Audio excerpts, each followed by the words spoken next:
Good day everyone, I am Genevieve Mendoza and I am here to present to you the different stroke styles of swimming.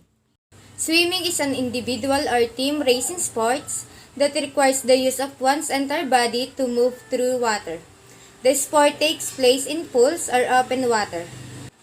Swimming is a movement through water using one limbs and usually without artificial apparatus. Swimming is an activity that can be both useful and recreational.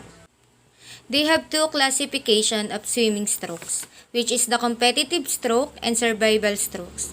In competitive strokes, they have freestyle.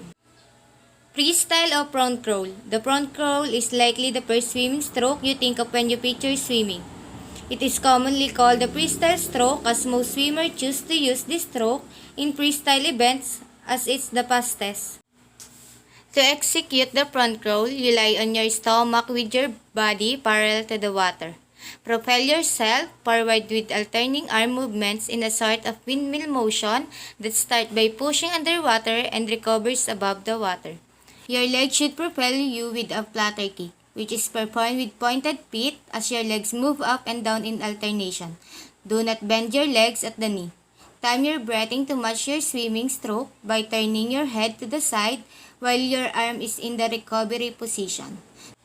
Do not turn your head too far and face upward or you will actually sink into the water rather than remain above it.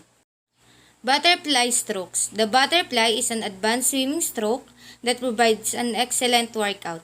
It can be more difficult and tiring to learn, but it is also a lot of fun. It is the second fastest competitive stroke and the favorite stroke of Olympic legend Michael Phelps. To perform the butterfly stroke, start horizontal with your stomach facing the bottom of the pool. Bring your arms simultaneously over your head and push them into the water to propel you forward and bring them out of the water again to repeat. As you move your arms into the water, you will push your head and shoulders above the surface of the water. Legs will perform a dolphin kick, which requires your legs to stay together and straight as you kick them similarly to how a dolphin's lower body and tails move. Move your body in a fluid wave-like motion. The best time to take a breath will be when your arms are just starting to come out of the water, just before you begin the next forward thrust. Lift your hand straight in front of you during this move and do not turn your head to the side. Backstroke. The backstroke requires similar movements to the front crawl, but it is done at the same suggest on your back. Doctors often recommend this stroke to individuals with back problems as it provides a great back workout. To perform the backstroke while floating on your back, alternate your arms with a windmill-like motion to propel yourself backwards. Like the front crawl, your arms should start the circular motion by pushing underwater and recovering above water. Your legs should engage in a flutter kick. Your face should be above the surface as you look straight up. Keep your body as straight as possible, with a slight decline in the lower body to keep your legs underwater. Don't allow your hips to get too low or your body to bend too much. It will slow you down. Keep your legs close together and use the motion from your hips to get a more powerful kick. Pace will remain out of the water but you will still want to be cognizant of your breathing rhythm. Again, match your breaths to your stroke. Breaststroke. The breaststroke is the slowest competitive swimming stroke, and it is the most commonly learned stroke. It's often taught to beginner swimmers because it does not require putting your head underwater.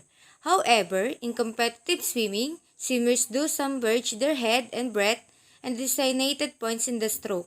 This stroke is performed with your stomach facing down. Your arms move simultaneously beneath the surface of the water in a half-circular movement in front of your body. Your legs perform the whip kick at the same time. The whip kick is executed by bringing your legs from straight behind you close to your body by bending both at your knees and at your hips. Your legs then move outward and off to the side before extending and coming back together. This swimming technique is often compared to a frog movements. Time each arm stroke to match your legs movement for more effective propulsion by resting the arms while the legs kick. and strengthening the legs while the arm push you forward. This way, there is always something working to continue forward movement. And the last classification of swimming stroke is survival resting stroke. In survival resting stroke, they have side stroke. Side stroke. This is an older swimming style that is not typically used in swimming competition, but it's still an important stroke to learn for safety reasons. It is the most commonly used by lifeguards when they rescue someone, as this stroke mostly easily allows you to pull something along with you. It involves swimming on your side. As the name implies, propelling yourself forward with a scissors kick and alternating arm movements. It is one of the easier strokes to learn, and it can be a nice break from the more popular swim strokes if you're looking to add more variety in your routine. One way to remember the side stroke is by comparing it to apple picking. Your first arm will stretch above your head and pick an apple. Then your heads will meet in front of your chest. The first arm hands the apple to the second arm, the side of the body that is on top and partly out of the water. The second arm will reach out to toss the apple behind you as the first arm reaches about your head for another apple. Elementary backstroke. This is a variation from the typical backstroke you see. It is used as a reverse breaststroke kick while your arms move in sync beneath the water. It's called elementary because of its simple technique that is easy to pick up, and is often one of the first swim stroke taught to new swimmers for this reason. Stroke is often taught to children using fun nicknames for the parts of the movement. Bring your hands to your armpits like a monkey. Spread your arms like an airplane. Then push them down to your sides like a soldier. Trajan stroke. This stroke evolved from the side stroke and is named after English swimmer John Trajan. You swim mostly on your side, alternately lifting each arm out of the water and over your head. It uses a scissor kick that only comes in every other stroke. When your left arm is over your head, you spread your legs apart to prepare to kick. And then as the arm comes down, you straighten your legs and snap them together for the scissor kick. This stroke is particularly unique because your head remains above the water for the entirety.